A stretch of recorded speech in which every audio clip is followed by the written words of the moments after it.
Ko lagi ay long sleeves na t-shirt at faded na lonta.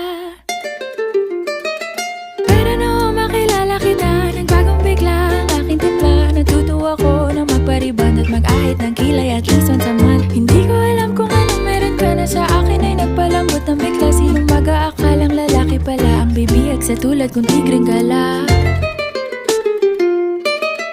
Kahit ako'y titibo-tibo, puso ko ay titibok-tibok pa rin sa'yo.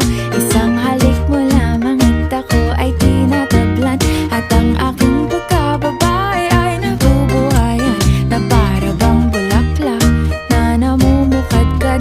Dahil alaga mo sa dilig at katamtamang sikat ng araw-araw mong pag-ibig sa aking buhay.